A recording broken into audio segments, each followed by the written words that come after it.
नमस्कार, मैं हूं सुधीर चौधरी और आप देख रहे हैं डिकोड विद सुधीर। आइए जानते हैं देश दुनिया की तमाम बड़ी खबरों को सिर्फ 5 मिनट में। लेकिन इससे पहले आप कहां से न्यूज देख रहे हैं हमें कमेंट में बताना बिल्कुल न भूलें। और आपने इस वीडियो को लाइक नहीं किया है तो लाइक कर दें और चैनल को सब्सक्राइब कर लें। एशिया कप में भारत और पाकिस्तान के बीच रविवार को हुए मैच के बाद विवाद और बढ़ गया। टॉस के समय भारतीय खिलाड़ियों ने पाकिस्तानी खिलाड़ियों से हाथ नहीं मिलाया। मैच खत्म होने पर भी भारतीय खिलाड़ी बिना हाथ मिलाए सीधे ड्रेसिंग रूम लौट गए। इस घटना के बाद पाकिस्तान के कई नेताओं ने भारत को लेकर कड़े बयान दिए और नाराजगी जताई। हार से बौखलाए नेताओं ने भारत पर नौटंकी और दिवालिया जैसे आरोप लगाए, जिससे दोनों देशों के बीच तनाव और गहराया।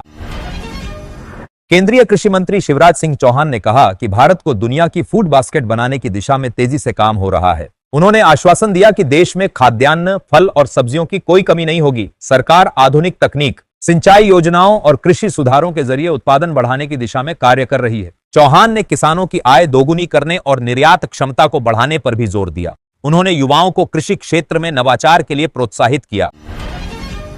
बिहार में विधानसभा चुनाव से पहले नीतीश कुमार सरकार ने युवाओं को साधने के लिए बड़ा फैसला लिया है। अब स्टूडेंट क्रेडिट कार्ड पर कोई ब्याज नहीं लगेगा। इस योजना के तहत छात्र उच्च शिक्षा के लिए आसानी से कर्ज ले सकेंगे और उसे चुकाने में अतिरिक्त बोझ से बचेंगे। सरकार का कहना है कि इस कदम से लाखों छात्रों को लाभ होगा और राज्य की शिक्षा व्यवस्था मजबूत होगी। यह निर्णय युवाओं को रोजगारोन्मुखी बनाने की दिशा में अहम माना जा रहा है।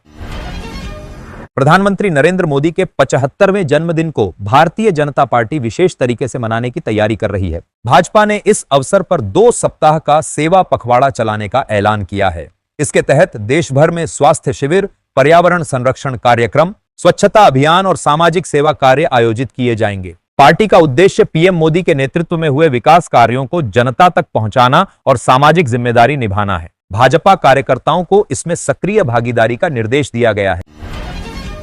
एक समय में गांवों में चबैना कहे जाने वाले मखाने को प्रधानमंत्री नरेंद्र मोदी ने अंतर्राष्ट्रीय पहचान दिलाई। उनके नेतृत्व में मखाना अब बड़े पैमाने पर निर्यात होने लगा है और इसे सुपरफूड के रूप में प्रचारित किया जा रहा है। इससे किसानों की आय बढ़ रही है और ग्रामीण अर्थव्यवस्था को मजबूती मिली है। वैश्विक बाजार में मखाने की बढ़ती मांग ने इसे अंतर्राष्ट्रीय स्टार बना दिया है। यह भारत की कृषि उत्पादों को विश्व स्तर पर ब्रांड बनाने की बड़ी पहल है।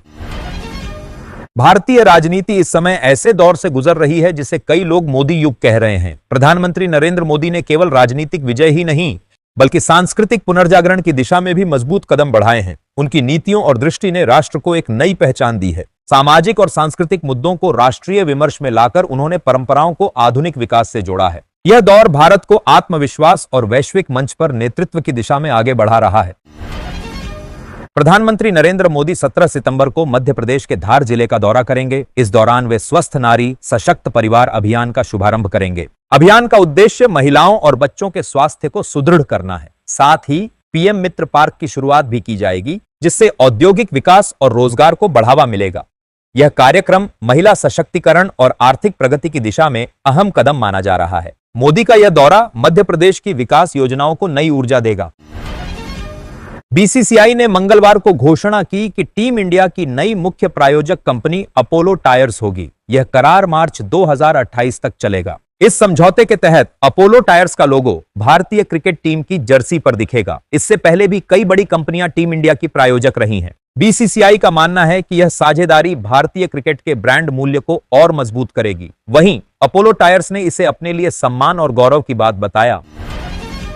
भारत सरकार ने अंतर्राष्ट्रीय श्रम संगठन आईएलओ के साथ एक अहम समझौता किया है। इस समझौते के तहत अंतर्राष्ट्रीय संदर्भ व्यवसाय वर्गीकरण विकसित किया जाएगा, जिसका उद्देश्य युवाओं को वैश्विक रोजगार अवसरों से जोड़ना है। भारत का मानना है कि इससे न केवल युवाओं को अंतर्राष्ट्रीय स्तर पर काम करने का अनुभव मिलेगा, बल्कि देश की कौशल क्षमता को भी विश्व भर में पहचान मिलेगी। यह पहल भारत की रोजगार नीतियों को वैश्विक मानकों के अनुरूप ढालने की दिशा में बड़ा कदम साबित होगी।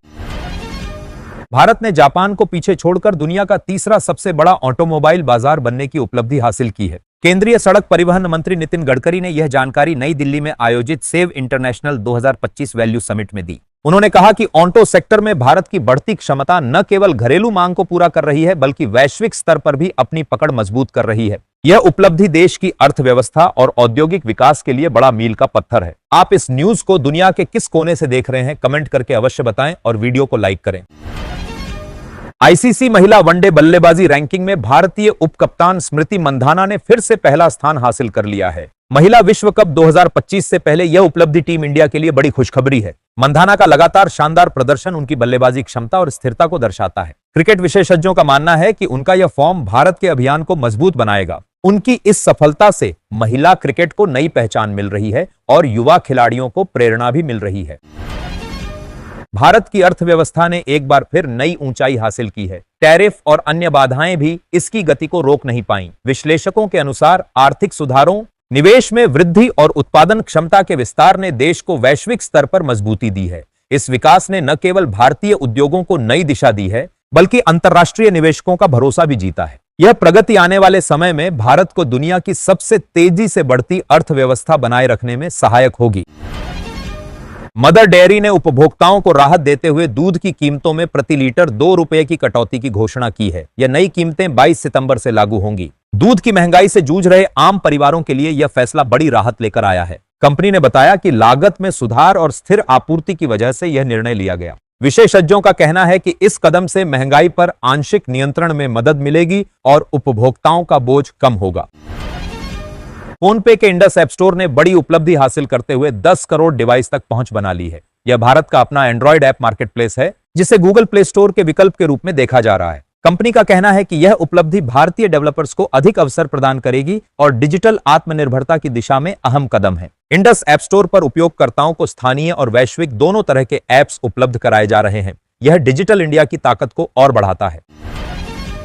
महाराष्ट्र में मानसून ने एक बार फिर तबाही मचाई है। बीते 24 घंटे में भारी बारिश के कारण 3 लोगों की मौत हो गई है। भारतीय मौसम विभाग ने मुंबई, ठाणे और रायगढ़ जिलों के लिए येलो अलर्ट जारी किया है। इसके अलावा मराठवाड़ा और विदर्भ के कई हिस्सों में भी चेतावनी जारी की गई है, क्योंकि इन इलाकों में मानसून अब भी सक्रिय है। लगातार बारिश ने जनजीवन अस्त व्यस्त कर दिया है और प्रशासन ने लोगों से सावधानी बरतने की अपील की है। लेखिका और शिक्षिका लीलावती, जिन्हें लीलावती टीचर के नाम से जाना जाता है, ने मीडिया से बातचीत में कहा कि उन्होंने कभी अपना जन्मदिन नहीं मनाया। उनका मानना है कि बुढ़ापा उत्सव का नहीं बल्कि चिंतन का समय होता है। उन्होंने गाजा संघर्ष का जिक्र करते हुए कहा कि कश्मीर में 27 लोगों की मौत पर लोगों को परेशानी नहीं हुई, लेकिन गाजा के समर्थन में वे जन्मदिन भी नहीं मना रही। उन्होंने कहा कि मेरे लिए सभी लोग समान हैं, चाहे उनका धर्म, देश या जाति कुछ भी हो। रविवार को भारत और पाकिस्तान के बीच हुआ एशिया कप मैच विवादों से घिरा रहा। जम्मू और कश्मीर के पहलगाम में हुए आतंकी हमले के बाद इस मैच के बहिष्कार की मांग उठी थी। इसी बीच पाकिस्तान के पूर्व क्रिकेटर शाहिद अफरीदी ने राहुल गांधी की सोच की तारीफ की। अफरीदी ने कहा कि उनकी सोच सकारात्मक है और उन्होंने भारत को लेकर भी कई बातें कही। मैच को लेकर लगातार राजनीतिक और सामाजिक बहस जारी है और दोनों देशों के प्रशंसक भी बंटे नजर आ रहे हैं। अलास्का में भारत और अमेरिका का संयुक्त सैन्य अभ्यास युद्ध अभ्यास 2025 संपन्न हुआ। इस अभ्यास में दोनों देशों की सेनाओं ने आधुनिक तकनीक और रणनीति का साझा प्रदर्शन किया। इसका उद्देश्य सैन्य सहयोग, आतंकवाद रोधी क्षमता और आपसी तालमेल को मजबूत करना है। यह अभ्यास दोनों देशों की रक्षा साझेदारी को नई दिशा देने वाला माना जा रहा है। इससे भारत अमेरिका संबंधों में और गहराई आएगी और साझा सुरक्षा हितों को बल मिलेगा। केंद्रीय गृह मंत्री अमित शाह ने मंगलवार को ड्रग कार्टेल के खिलाफ कठोर कार्रवाई का आह्वान किया। उन्होंने राज्यों और केंद्र शासित प्रदेशों से इस दिशा में मजबूत रणनीति बनाने को कहा। शाह ने कहा कि नशे का कारोबार देश के युवाओं और सुरक्षा के लिए बड़ा खतरा है। गृह मंत्री ने एजेंसियों को समन्वय बढ़ाने और सीमा क्षेत्रों पर सख्त निगरानी रखने पर जोर दिया। सरकार ने मादक पदार्थों की रोकथाम को सर्वोच्च प्राथमिकता दी है। मॉरिशस के प्रधानमंत्री डॉक्टर नवीन चंद्र राम गुलाम ने अपनी 8 दिवसीय भारत यात्रा के समापन पर मंगलवार को राजघाट पहुंचकर महात्मा गांधी को श्रद्धांजलि अर्पित की। इस दौरान उन्होंने भारत और मॉरिशस के ऐतिहासिक और सांस्कृतिक संबंधों को याद किया। राम गुलाम ने कहा कि भारत मॉरिशस की दोस्ती समय के साथ और प्रगाढ़ होती जा रही है। उनकी यात्रा के दौरान शिक्षा, स्वास्थ्य और समुद्री सुरक्षा जैसे कई क्षेत्रों में सहयोग बढ़ाने पर सहमति बनी। आप इस न्यूज को दुनिया के किस कोने से देख रहे हैं, कमेंट करके अवश्य बताएं और वीडियो को लाइक करें। प्रधानमंत्री नरेंद्र मोदी ने मंगलवार को उत्तराखंड के मुख्यमंत्री पुष्कर सिंह धामी को जन्मदिन की शुभकामनाएं दी। पीएम मोदी ने एक्स पोस्ट के जरिए उन्हें शुभकामनाएं देते हुए उनके अच्छे स्वास्थ्य और लंबे जीवन की कामना की। उन्होंने धामी के नेतृत्व की सराहना करते हुए उत्तराखंड की प्रगति और विकास में उनके योगदान का उल्लेख किया। पीएम के संदेश को धामी समर्थकों ने सोशल मीडिया पर साझा किया। धामी ने इसके लिए पीएम मोदी का आभार जताया। वनतारा केस पर सुप्रीम कोर्ट ने तेजी से सुनवाई पूरी की और मामला समाप्त कर दिया। इस पर कांग्रेस नेताओं ने तंज कसते हुए कहा कि काश सभी मामले इतनी तेजी से निपटते। कांग्रेस ने सीलबंद लिफाफा जैसी व्यवस्थाओं पर भी सवाल खड़े किए और कहा कि आम लोगों से जुड़े मामलों में इतनी तत्परता नहीं दिखाई जाती। इस टिप्पणी ने एक बार फिर न्यायपालिका और राजनीति के बीच संबंधों को लेकर चर्चा शुरू कर दी है। विपक्ष का कहना है कि पारदर्शिता बेहद जरूरी है।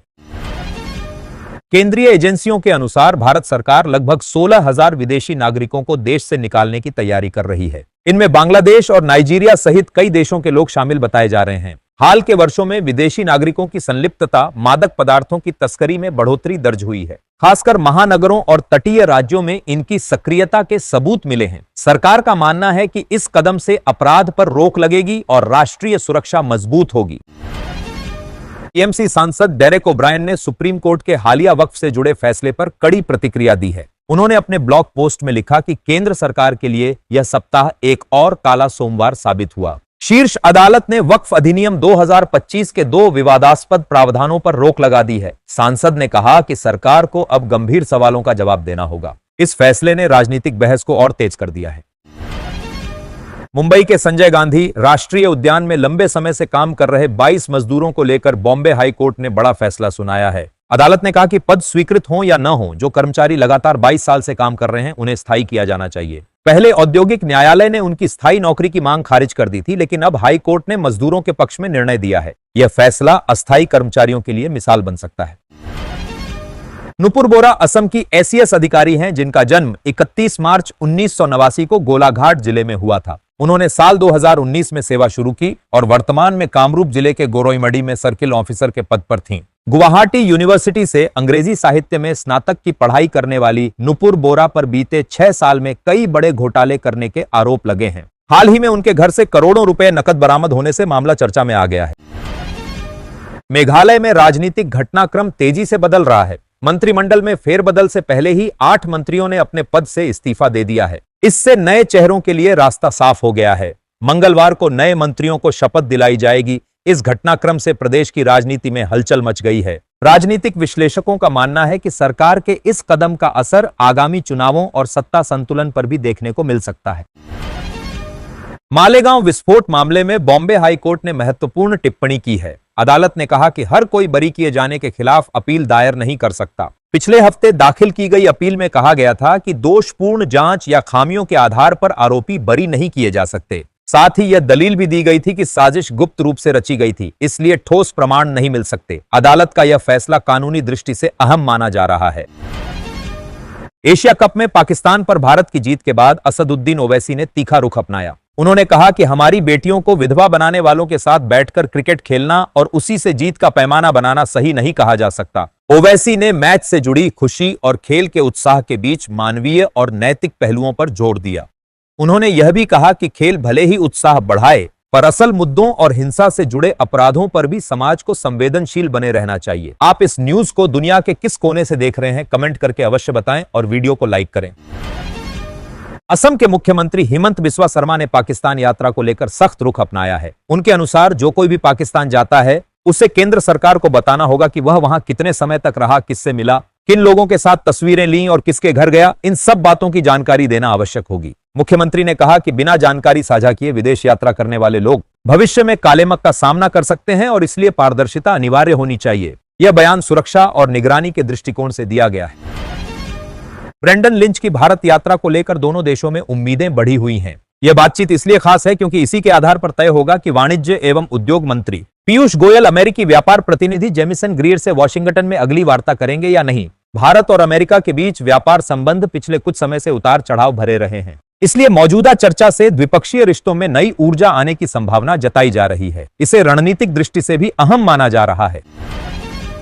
रोहतक में सियासी हलचल तेजी पकड़ चुकी है। हुड्डा का गढ़ माने जाने वाले इस क्षेत्र पर बीजेपी, कांग्रेस और विपक्षी दलों की नजर टिकी हुई है। जाट केंद्रित जननायक जनता पार्टी पिछले विधानसभा चुनाव में खाता भी नहीं खोल पाई थी। कांग्रेस के भीतर जाट और गैर जाट नेतृत्व को लेकर अभी भी असमंजस बना हुआ है। वहीं आईएनएलडी जाट वोटरों को कांग्रेस से अपनी ओर खींचने के लिए कोशिशें कर रही है। इस सियासी खींचतान से हरियाणा की राजनीति में नया मोड़ आ सकता है।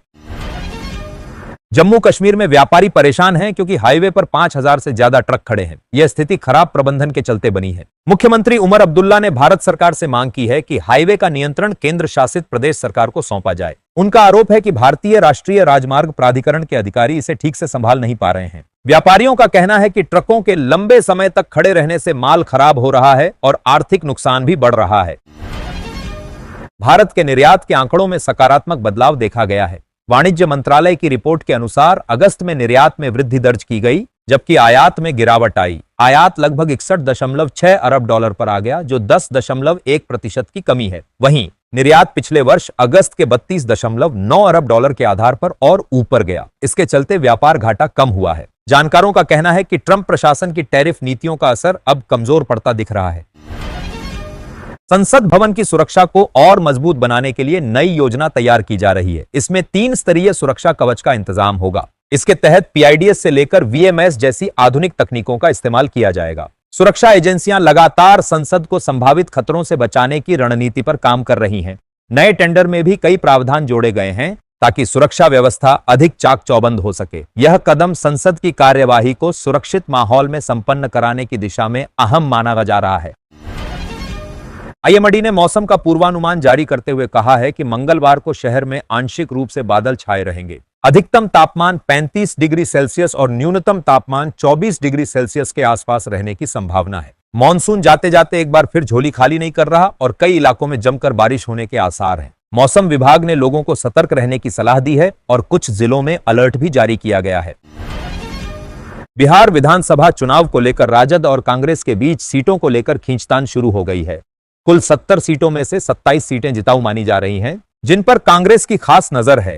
2020 में राजद ने 144 सीटों पर चुनाव लड़ा था, जिनमें से 75 पर जीत मिली थी। वहीं 17 सीटों पर राजद 5000 से कम वोटों से हार गई थी। कांग्रेस का मानना है कि राजद के लिए 92 सीटें फायदे की साबित हो सकती हैं। बिहार में फर्जीवाड़े का बड़ा मामला सामने आ रहा है। अब तक यह माना जाता था कि केवल आधार कार्ड फर्जी हो सकते हैं, लेकिन जांच में सामने आया है कि राशन कार्ड और ड्राइविंग लाइसेंस भी नकली बनाए जा सकते हैं। स्पेशल इंटेलिजेंस रिपोर्ट ने इस मुद्दे को गंभीर बताया है। राज्य में पहचान पत्रों की विश्वसनीयता पर सवाल खड़े होने लगे हैं। अधिकारी इस मामले में कड़ी कार्रवाई की तैयारी कर रहे हैं ताकि फर्जी दस्तावेज बनाने वाले नेटवर्क को जल्द पकड़कर रोका जा सके। बिहार के बाद पश्चिम बंगाल में एसआईआर की प्रक्रिया शुरू होने जा रही है। इसके तहत राज्य भर के सहायक जिला मजिस्ट्रेट और निर्वाचन पंजीकरण अधिकारियों ईआरओ को प्रशिक्षित किया जाएगा। अधिकारी बताते हैं कि ट्रेनिंग के बाद ये अधिकारी ब्लॉक लेवल ऑफिसर बीएलओ को प्रशिक्षित करेंगे। इसके बाद बीएलओ जमीनी स्तर पर जाकर आम जनता और मतदाता पंजीकरण संबंधी कार्य करेंगे। यह कदम चुनाव की पारदर्शिता और सुचारू संचालन सुनिश्चित करने के लिए उठाया गया है ताकि सभी क्षेत्रों में सही और भरोसेमंद मतदान प्रक्रिया हो सके।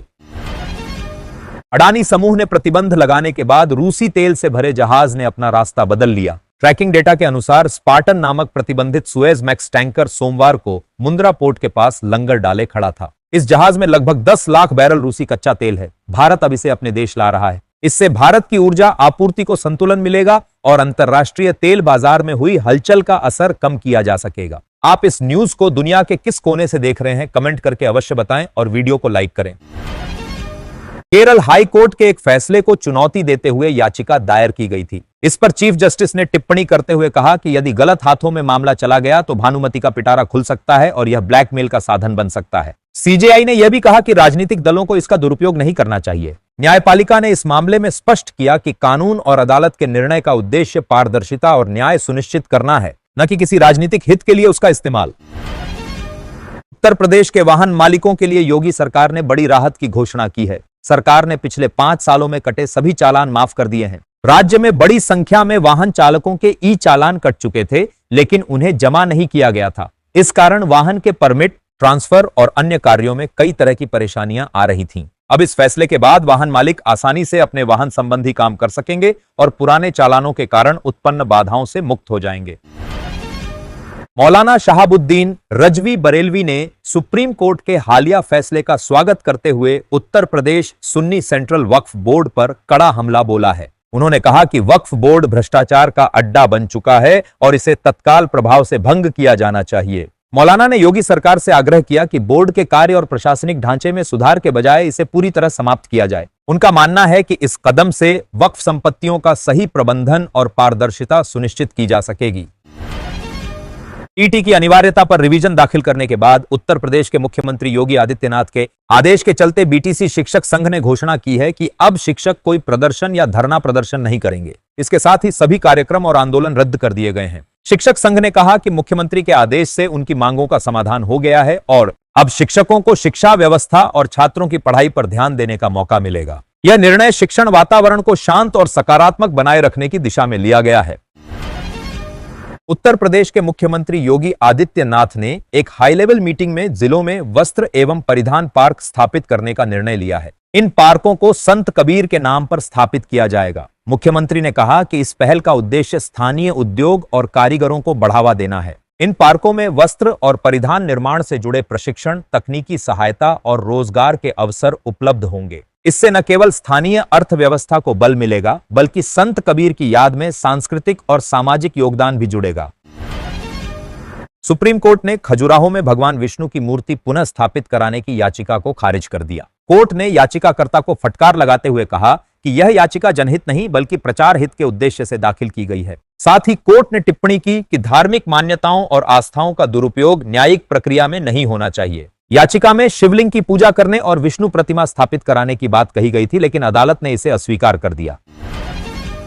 भारत सरकार ने नक्सलवाद समाप्त करने का लक्ष्य 31 मार्च 2026 तक रखा है। इस दिशा में सुरक्षा बलों को लगातार सफलता मिल रही है। पिछले वर्ष में 350 से अधिक नक्सली मारे गए और बड़ी संख्या में आत्मसमर्पण भी हुआ। झारखंड में सुरक्षा बलों ने 3 बड़े नक्सली नेताओं को भी ढेर किया है। इन कार्रवाइयों से नक्सल प्रभावित इलाकों में धीरे धीरे शांति लौट रही है। सरकार का मानना है कि संगठित रणनीति से तय समय तक नक्सलवाद खत्म किया जा सकता है। सुप्रीम कोर्ट ने महाराष्ट्र में स्थानीय निकाय चुनाव को लेकर आदेश जारी कर दिया है। अदालत ने स्पष्ट कहा कि 31 जनवरी 2026 तक सभी निकाय चुनाव पूरे कर लिए जाएं। कोर्ट ने राज्य सरकार और चुनाव आयोग को सख्ती से निर्देश दिया कि समय सीमा से पहले प्रक्रिया पूरी हो। इस आदेश के बाद राजनीतिक दलों की तैयारियां तेज हो गई हैं। अदालत ने कहा कि लोकतांत्रिक संस्थाओं को समय पर चुनाव कराना आवश्यक है ताकि शासन और जनप्रतिनिधियों की वैधता बनी रहे। मंगलवार को भारतीय शेयर बाजार हरे निशान में बंद हुआ। सेंसेक्स और निफ्टी दोनों में उछाल दर्ज किया गया। कारोबार के दौरान ऑटो सेक्टर सबसे आगे रहा और बाजार का लीडर बना। निवेशकों में सकारात्मक रुझान देखने को मिला, जिससे बाजार की स्थिति मजबूत रही। विशेषज्ञों का मानना है कि घरेलू और वैश्विक संकेतों का असर बाजार पर साफ नजर आया। साथ ही आने वाले दिनों में त्योहारी सीजन के चलते ऑटो सेक्टर में और तेजी की संभावना जताई जा रही है। केंद्र सरकार ने मंगलवार को बताया कि जीएसटी सुधार भारत के जलवायु लक्ष्यों को हासिल करने की दिशा में अहम भूमिका निभा रहे हैं। सरकार के अनुसार इन सुधारों से रिन्यूएबल एनर्जी, वेस्ट मैनेजमेंट और बायोडिग्रेडेबल उत्पादों को बढ़ावा मिल रहा है। इसका सीधा असर कार्बन उत्सर्जन में कमी और सतत विकास पर पड़ेगा। विशेषज्ञों का कहना है कि टैक्स संरचना में बदलाव से हरित ऊर्जा क्षेत्र को और गति मिलेगी। यह कदम भारत की जलवायु प्रतिबद्धताओं को मजबूत करने वाला साबित होगा। मंगलवार को सोने और चांदी की कीमतों में फिर तेजी देखने को मिली। अंतरराष्ट्रीय बाजार में अनिश्चितता और निवेशकों की सुरक्षित निवेश की ओर रुझान के चलते सोना 1,10,000 रुपए प्रति 10 ग्राम के पार पहुंच गया। वहीं चांदी की कीमतों में भी उल्लेखनीय बढ़ोतरी दर्ज की गई। जानकारों का कहना है कि वैश्विक आर्थिक हालात और डॉलर की कमजोरी इसका मुख्य कारण है। बढ़ती कीमतों से आभूषण उद्योग और उपभोक्ताओं पर असर पड़ेगा। निवेशक फिलहाल सोने को प्राथमिकता दे रहे हैं। कूनो नेशनल पार्क में लाए गए अफ्रीकी चीते अब पूरी तरह देसी हो गए हैं। भारत का हवा, पानी और माहौल उन्हें खूब रास आ रहा है। ठीक इसी दिन प्रधानमंत्री नरेंद्र मोदी ने इन चीतों को कूनो में छोड़ा था। वन विभाग के अनुसार चीते अब भारतीय वातावरण में अच्छी तरह ढल चुके हैं और प्रजनन के संकेत भी दे रहे हैं। यह प्रोजेक्ट भारत में विलुप्त प्रजाति को फिर से बसाने की बड़ी पहल माना जा रहा है। प्रधानमंत्री नरेंद्र मोदी को देश विदेश से मिले उपहारों की नीलामी आज से शुरू हो रही है। लोग इन खास गिफ्ट्स पर बोली लगा सकते हैं, जिसकी शुरुआत मात्र 1700 रुपए से की गई है। नीलामी से मिली राशि नमामि गंगे और अन्य सामाजिक योजनाओं में खर्च की जाएगी। आम नागरिक भी ऑनलाइन प्लेटफॉर्म के जरिए इसमें भाग ले सकते हैं। मोदी को मिले ये उपहार उनके विदेश दौरों, विभिन्न आयोजनों और सम्मान समारोहों में भेंट किए गए थे। प्रधानमंत्री नरेंद्र मोदी ने डेनमार्क की प्रधानमंत्री मेट फ्रेडरिक्सन से टेलीफोन पर बातचीत की। दोनों नेताओं ने Bharat Denmark green strategic partnership को और मजबूत करने, व्यापार, निवेश, नवाचार, ऊर्जा, जल प्रबंधन तथा सतत विकास जैसे क्षेत्रों में सहयोग बढ़ाने पर चर्चा की। डेनमार्क ने भारत यूरोपीय संघ मुक्त व्यापार समझौते के शीघ्र निष्कर्ष का समर्थन किया। मोदी ने डेनमार्क को यूरोपीय संघ की परिषद अध्यक्षता और संयुक्त राष्ट्र सुरक्षा परिषद की सदस्यता के लिए शुभकामनाएं दी। अमेरिकी राष्ट्रपति डोनाल्ड ट्रंप ने प्रधानमंत्री नरेंद्र मोदी को फोन कर उनकी 75वीं जन्मतिथि पर बधाई दी। ट्रंप ने यह कॉल जन्मदिन से एक दिन पहले किया, जिसे भारत अमेरिका संबंधों को नई दिशा देने का संकेत माना जा रहा है। मोदी ने ट्रंप को धन्यवाद देते हुए कहा कि वे भारत अमेरिका की व्यापक और वैश्विक साझेदारी को नई ऊंचाइयों पर ले जाने के लिए प्रतिबद्ध हैं। उन्होंने यूक्रेन संघर्ष के शांतिपूर्ण समाधान के लिए ट्रंप की पहल का समर्थन भी जताया। भारत और अमेरिका के बीच व्यापार समझौते को लेकर सकारात्मक बातचीत हुई है, जिससे लंबे समय से जारी गतिरोध समाप्त होने की उम्मीद बढ़ी है। नई दिल्ली में हुई बैठक में दोनों देशों ने द्विपक्षीय व्यापार समझौते को जल्द पूरा करने पर सहमति जताई और प्रयास तेज करने का निर्णय लिया। भारत ने अमेरिका से भारतीय वस्तुओं पर लगाए गए 50% शुल्क, जिसमें 25% पारस्परिक और 25% रूस से तेल खरीदने पर जुर्माना शामिल है, को हटाने की मांग की।